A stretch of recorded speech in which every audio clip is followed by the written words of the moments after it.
Hi dear students, Christmas എക്സാമിന് ഇനി എത്ര ദിവസം ഉണ്ടെന്ന് വല്ല ഐഡിയ ഉണ്ടോ? ഇനി എങ്ങനെ കണക്ക് കൂട്ടി കഴിഞ്ഞാലും നിങ്ങൾക്ക് 45 ദിവസങ്ങളാണ് നിങ്ങൾക്ക് ഇനി ബാക്കി ഉണ്ടായിരിക്കുക കേട്ടോ. എന്നാൽ നിങ്ങൾക്ക് എത്ര ചാപ്റ്റേഴ്സ് പഠിക്കാനുണ്ടെന്ന് വല്ല ധാരണയുണ്ടോ? ഫിസിക്സ് ആയാലും chemistry, biology, computer science, maths, English, second language ഞാൻ കൂട്ടുന്നില്ല. ഇതൊക്കെ കൂട്ടിയാൽ തന്നെ നിങ്ങൾക്ക് ഓൾമോസ്റ്റ് 49ഓളം ചാപ്റ്റേഴ്സ് ക്രിസ്മസ് എക്സാമിന് വേണ്ടി പഠിക്കാനുണ്ട്. ദിവസങ്ങൾ നോക്കുക, ചാപ്റ്റേഴ്സിൻ്റെ എണ്ണം നോക്കുക. ഒരു ദിവസം ഒരു ചാപ്റ്റർ പഠിക്കുക എന്ന് പറഞ്ഞാൽ തന്നെ പലർക്കും എന്താണ് ആലോചിക്കാൻ കൂടി വയ്യ. ഒരു ചാപ്റ്ററൊക്കെ പഠിച്ചെടുക്കണമെങ്കിൽ 3 ദിവസമൊക്കെ വേണ്ടി വരും. ചില ദിവസം നമ്മൾ തുടങ്ങി വെക്കും, എന്നിട്ട് എന്ത് സംഭവിക്കും, അത് 2 ദിവസം കഴിഞ്ഞിട്ടൊക്കെ എങ്ങനെയെങ്കിലൊക്കെ കംപ്ലീറ്റ് ചെയ്യും. അത് ഒരു പെർഫെക്റ്റ് ഒന്നും ആവണമെന്നില്ല. അങ്ങനെയുള്ളൊരു പേസ് പോയി കഴിഞ്ഞാൽ നിങ്ങൾക്ക് തോന്നുന്നുണ്ടോ ഈ 45 ദിവസം കൊണ്ട് ഈ ചാപ്റ്റേഴ്സ് എല്ലാം റിവൈസ് ചെയ്യാൻ നിങ്ങൾക്ക് പറ്റുമെന്ന്? പറ്റൂല.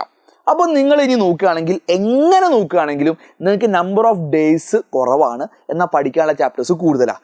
എന്നാൽ പഠിക്കാൻ അത്ര സമയം നമ്മളെടുത്ത് ഇല്ലതാനും. ഒന്നാമത് നമുക്ക് മടിയായിരിക്കും, നിങ്ങൾക്ക് നല്ല മടിയുണ്ട്, അതൊരു സത്യമാണ് കേട്ടോ. അതൊക്കെ മറികടന്നിട്ട് ഏറ്റവും കുറഞ്ഞ സമയത്തിൽ പഠിക്കണ്ടേ? നിങ്ങൾക്കറിയാം, അത് പഠിക്കണമെങ്കിൽ നിങ്ങൾക്കൊരു സിസ്റ്റമാറ്റിക് ആയിട്ട് എന്തെങ്കിലുമൊക്കെ വേണം. ഒന്നുമില്ലാതെ അങ്ങനെ ഒറ്റയ്ക്ക് ഇപ്പം പോകുന്ന ആ പോക്ക് പോയി കഴിഞ്ഞാൽ ക്രിസ്മസ് എക്സാം നിങ്ങൾ ഓണപ്പരീക്ഷ എങ്ങനെ പൊട്ടിയോ, ഇപ്പം നടക്കുന്ന യൂണിറ്റ് പരീക്ഷകൾ എങ്ങനെ പൊട്ടുന്നോ, മിഡ് ടേമുകൾ നിങ്ങളെങ്ങനെ പൊട്ടുന്നോ, അതുപോലെ തന്നെ നിങ്ങൾ എന്ത് ചെയ്യും, 8 നിലക്ക് പൊട്ടും ക്രിസ്മസ് എക്സാം. അതാണ് സംഭവിക്കാൻ പോവുക. പിന്നീട് ജാനുവരിയിലൊക്കെ വന്നിട്ട് നിങ്ങൾ കരയും. PTA മീറ്റിങ്ങിൽ വീട്ടുകാർ വന്ന് അച്ഛനും അമ്മൻ്റെ മുമ്പിൽ വന്ന് ടീച്ചേഴ്സൊക്കെ എന്ത് ചെയ്യും, നിങ്ങളങ്ങ് നാണം കെടുത്തും. നിങ്ങളൊന്നും ഇല്ലാത്തവരാണ്, നിങ്ങൾ കഴിവ് കെട്ടവരാന്നുള്ളൊരു സംശയം, ആ ഒരു ഡയലോഗ് നമ്മൾ കേൾക്കേണ്ടി വരും. വേണോ? അതിൻ്റെയൊക്കെ വല്ല ആവശ്യമുണ്ടോ? ഒന്ന് പഠിച്ചൂടെ? നന്നായിക്കൂടെ? നന്നാവാനുള്ള ടൈം ആയിട്ടുണ്ട്. ടൈമൊക്കെ അതിക്രമിച്ചുകൊണ്ടിരിക്കുകയാണ്. നമ്മൾ already pre booster batch start ചെയ്തിട്ടുണ്ടായിരുന്നു. ആ ബാച്ചിൻ്റെ ഓറിയൻറ്റേഷൻ നാളെ നടക്കാൻ പോകുന്നുണ്ട് കേട്ടോ. അപ്പോൾ ഇത് നിങ്ങൾക്ക് കാണാം. ഇത് ബാച്ചിൽ ജോയിൻ ചെയ്യാത്തവർക്കൊക്കെ കാണാൻ വേണ്ടി നമ്മൾ യൂട്യൂബിൽ എന്ത് ചെയ്തിട്ടുണ്ട്, പബ്ലിക്കായിട്ട് സ്ട്രീം ചെയ്യുന്നുണ്ട്. ഈ പ്രീ ബൂസ്റ്റർ ബാച്ചിൽ എങ്ങനെയൊക്കെ ആയിരിക്കും നിങ്ങൾക്ക് ഈ പറഞ്ഞ കുറഞ്ഞ ദിവസത്തിൽ പഠിക്കാൻ പറ്റുക എന്നുള്ള കാര്യം നാളെ ഞാൻ ലൈവായിട്ട് പറഞ്ഞുതരാം. നമ്മുടെ ഈ ചാനൽ തന്നെ ലൈവായിട്ടുണ്ടായിരിക്കും. ഇനി പ്രീ ബൂസ്റ്റർ ഇതുവരെ ജോയിൻ ചെയ്യാത്തവരുണ്ടെങ്കിൽ അവർക്ക് ഞാൻ ജസ്റ്റ് എന്ത് ചെയ്യാം, പ്രീ ബൂസ്റ്റർ വളരെ ഒരു ക്വിക്കായിട്ട് ഒരു 1 മിനിറ്റ് വേണ്ട, ഒരു 30 സെക്കൻഡ്സിൽ പറഞ്ഞുതരാം. നിങ്ങൾക്ക് ഇപ്പോൾ സ്റ്റാർട്ട് ചെയ്യുകയാണെങ്കിൽ ഓണപ്പരീക്ഷയുടെ മുമ്പുള്ള ചാപ്റ്റേഴ്സ് അവിടെ നിൽക്കട്ടെ. ക്രിസ്മസ് എക്സാമിന് ചില ചാപ്റ്റേഴ്സ് ഉണ്ടല്ലോ, ആ ചാപ്റ്റേഴ്സ് വെച്ച് നമ്മൾ സ്റ്റാർട്ട് ചെയ്യും. അതായത് ഫിസിക്സിൽ വർക്ക് എനർജി പവറൊക്കെ തൊട്ട് അങ്ങോട്ട് സ്റ്റാർട്ട് ചെയ്യും നമ്മൾ. എന്നിട്ട് എന്ത് ചെയ്യും, ഏറ്റവും കുറഞ്ഞ സമയത്തിൽ നമ്മൾ നവംബർ ഒരു മിഡ് കഴിയുമ്പോഴത്തെ നമ്മൾ എന്ത് ചെയ്യുന്നു, ക്രിസ്മസ് എക്സാം വരെയുള്ള പോർഷൻസ് പഠിക്കും. എന്നിട്ട് ഓണത്തിന് മുമ്പുള്ള ചാപ്റ്റേഴ്സും കൂടി നിങ്ങൾക്ക് റിവൈസ് ചെയ്ത് തരും. അതായത് ഈ ഒക്ടോബർ നവംബർ മാസത്തിൽ നമ്മൾ ക്രിസ്മസ് എക്സാമിന് വേണ്ട ഫുൾ പോർഷൻസ് തീർക്കും.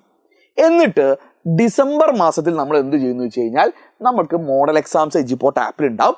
ആ മോഡൽ എക്സാംസും റിവിഷൻസും നമ്മൾ എന്ത് കണ്ടിട്ട് ക്രിസ്മസ് എക്സാമിന് നല്ല മാർക്ക് വാങ്ങും. എന്നിട്ട് ക്രിസ്മസ് എക്സാം കഴിഞ്ഞോ ഉടനെ തന്നെ നമ്മൾ എന്ത് ചെയ്യുന്നു, പെട്ടെന്ന് തന്നെ നമ്മൾ ജാനുവരിയിൽ തന്നെ നമ്മൾ എന്ത് ചെയ്യുന്നു, കംപ്ലീറ്റ് സിലബസും തീർക്കുന്നു. അതിനു വേണ്ടിയിട്ട് ഏറ്റവും കുറഞ്ഞ സമയത്തുള്ള എഫക്റ്റീവായിട്ടുള്ള പുതിയ ക്വസ്റ്റ്യൻ പാറ്റേൺ പ്രകാരമുള്ള ക്ലാസ്സുകളാണ് എജ്യുപോർട്ട് ആപ്പിൽ ഉണ്ടാവുക. നിങ്ങൾക്ക് ഫെബ്രുവരി മാർച്ച് മാസത്തിൽ കംപ്ലീറ്റ് റിവിഷൻസും മോഡൽ എക്സാംസും എജ്യുപോർട്ട് ആപ്പിൽ ഉണ്ടായിരിക്കും. സോ ഡോണ്ട് വറി, നിങ്ങൾക്ക് ആ ഒരു മാസത്തിൽ മുഴുവൻ ക്വസ്റ്റ്യൻസിൻ്റെ റിവിഷൻസ് കിട്ടുന്നതായിരിക്കും.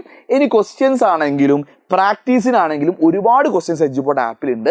നിങ്ങൾക്ക് ഡൗട്ട് ക്ലിയറൻസിനായിട്ട് എന്തുണ്ട്, ഒരു doubt clearance AI chat bot തന്നെ നിങ്ങൾക്ക് എജ്യുപോർട്ട് ആപ്പിൻ്റെ അകത്തുള്ളതായിരിക്കും. നിങ്ങൾക്ക് എന്ത് ഡൗട്ട്സും ബോട്ടിനോട് ചോദിക്കാം കേട്ടോ. അതുപോലെ സബ്ജക്ട് വൈസ് ആയിട്ട് ഓരോ സബ്ജക്റ്റിനും ക്ലബ്ബുകളും വാട്സപ്പ് കമ്മ്യൂണിറ്റികളും ഉണ്ട്. പിന്നെ നോട്ട്സ്, ലോങ് ടൈപ്പ് നോട്ട്സും ഷോർട്ട് ടൈപ്പ് നോട്ട്സും അതുപോലെ ഹാൻഡ് റിട്ടണും മൈക്രോബിറ്റ് നോട്ട്സും നമ്മൾ പ്രൊവൈഡ് ചെയ്യുന്നുണ്ട്. ഇനി ഇതെല്ലാം നിങ്ങൾ പഠിച്ചു എന്ന് ഉറപ്പുവരുത്താൻ നിങ്ങൾക്ക് മെൻറ്ററിങ്ങും ഉണ്ടായിരിക്കും. ഈ ഒരു സിസ്റ്റത്തിൽ നിങ്ങൾ പഠിച്ചാൽ നിങ്ങൾക്ക് A+ ഉറപ്പിക്കാം. A+ എന്നല്ല, ഫുൾ മാർക്കിലേക്ക് തന്നെ എത്താൻ പറ്റും കേട്ടോ. നിങ്ങളിപ്പോൾ സ്റ്റാർട്ട് ചെയ്യണം എന്നാണ് പറയാം. അപ്പം ഒന്നുമില്ലെങ്കിൽ നിങ്ങൾ ബാച്ചിൽ ജോയിൻ ചെയ്തവരാണെങ്കിൽ ജോയിൻ ചെയ്യാത്തവരാണെങ്കിലൊക്കെ നാളത്തെ ഈ പ്രീ ബൂസ്റ്ററിൻ്റെ ഓറിയൻറ്റേഷൻ നിങ്ങൾ കണ്ടുവെക്കുക. കുറച്ചൊരു മോട്ടിവേഷനും കുറച്ച് കാര്യങ്ങളൊക്കെ ആയിട്ട് നമുക്കൊരു അരമണിക്കൂറിൽ എന്ത് ചെയ്യാം, ഈ കാര്യങ്ങൾ ഞാൻ പറഞ്ഞുതരാം. മറക്കണ്ട, അതിൻ്റെ ലിങ്ക് ഞാൻ താഴെ കൊടുത്തിട്ടുണ്ട്. ഇനി പ്രീ ബൂസ്റ്ററിൽ ജോയിൻ ചെയ്യാൻ താല്പര്യമുള്ളവർക്കും താഴെ ഞാൻ എന്ത് ചെയ്യാം, ലിങ്ക് അറ്റാച്ച് ചെയ്യാം. വേഗം ജോയിൻ ചെയ്തോളൂ. എങ്കിൽ നാളെ നടക്കുന്ന ബാച്ച്, നാളെ സ്റ്റാർട്ട് ചെയ്യുന്ന ബാച്ചിൽ തന്നെ നിങ്ങൾക്ക് മിസ്സാക്കാതെ ഫസ്റ്റ് ഡേ തൊട്ട് തന്നെ പഠിച്ചു തുടങ്ങും ചെയ്യാം. So don't miss out. ഇതിൻ്റെ ഫീസിൻ്റെ കാര്യത്തിൽ ഇനി ആർക്കെങ്കിലും സംശയം ഉണ്ടെങ്കിൽ 4299 മാത്രമാണ് ഇപ്പോഴത്തെ ഏർലി ബേർഡ് ഓഫർ ഉള്ളത്. അപ്പോൾ നിങ്ങൾക്ക് 4299 കംപ്ലീറ്റ് +1 വേണ്ട ഫുൾ സപ്പോർട്ടും കിട്ടുകയാണ്. എല്ലാ ഫീച്ചേഴ്സും എനേബിൾ ആയിട്ടാണ് നിങ്ങൾക്ക് 4299 കിട്ടുന്നത്. ഇത് ഏർലി ബേർഡ് ഓഫറാണ്. നിങ്ങൾക്ക് രജിസ്റ്റർ എങ്കിലും ചെയ്യാം. നിങ്ങൾ ഫീസിന് അടയ്ക്കാൻ സമയമെങ്കിലും ഉണ്ടെങ്കിലും രജിസ്ട്രേഷൻ നിങ്ങൾ എന്ത് ചെയ്യണം, പെട്ടെന്ന് തന്നെ October 23 മുമ്പ് തന്നെ ചെയ്ത് കഴിഞ്ഞാൽ നിങ്ങൾക്ക് ഈ ഫീസിന് കിട്ടുന്നതായിരിക്കും. സോ ബാച്ച് October 21 തന്നെ നമ്മൾ ഓറിയന്റേഷനോടുകൂടി സ്റ്റാർട്ട് ചെയ്യുന്നതായിരിക്കും.